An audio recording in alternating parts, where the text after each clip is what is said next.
بسم اللہ الرحمن الرحیم۔ محترم ناظرین، السلام علیکم ورحمۃ اللہ وبرکاتہ۔ خواب کی تعبیر کے سلسلہ میں ایک نئی ویڈیو کے ساتھ میں آپ کی خدمت میں حاضر ہوں۔ تو آئیے شروع کرتے ہیں آج کی یہ ویڈیو۔ آج کی یہ ویڈیو خواب میں صابن دیکھنے کی تعبیر سے متعلق ہے۔ حضرت ابن سیرین رحمۃ اللہ علیہ نے فرمایا ہے، اگر کوئی آدمی خواب میں دیکھے کہ اپنے کپڑے صابن سے دھوتا ہے، اس کی تعبیر ہے کہ وہ آدمی برے کاموں سے رکے گا۔ اور اگر کوئی آدمی خواب میں دیکھے کہ اس نے صابن کھایا ہے، اس کی تعبیر ہے کہ وہ آدمی مال حرام کھائے گا۔ اور اگر دیکھے کہ اس نے کسی کو صابن کھانے کے لیے دیا ہے اور اس آدمی نے کھا لیا ہے، تو اس کی تعبیر ہے کہ یہ آدمی اپنا مال کسی کو دے گا۔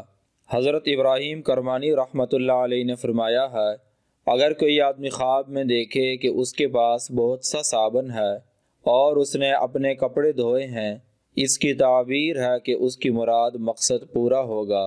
اور اگر کوئی آدمی خواب میں دیکھے کہ اس نے اپنے ہاتھ صابن سے دھوئے ہیں، تو اس کی تعبیر ہے کہ وہ آدمی لوگوں سے الگ تھلگ رہے گا۔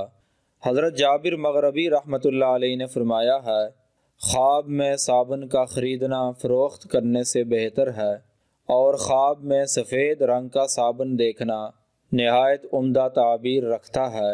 اور اگر کوئی آدمی خواب میں دیکھے کہ وہ صابن بناتا ہے، تو اس کی تعبیر ہے کہ وہ آدمی سردار بنے گا۔ اگر آپ کو یہ ویڈیو اچھی لگی ہے تو برائے مہربانی اسے لائک کریں اور ہمارا چینل سبسکرائب کریں۔ اگر آپ بھی کسی خواب کی تعبیر جاننا چاہتے ہیں تو اس ویڈیو کے نیچے کمنٹ کریں یا ہمارے اس واٹس ایپ نمبر پر رابطہ کریں۔ وآخر دعوانا ان الحمد للہ رب العالمین۔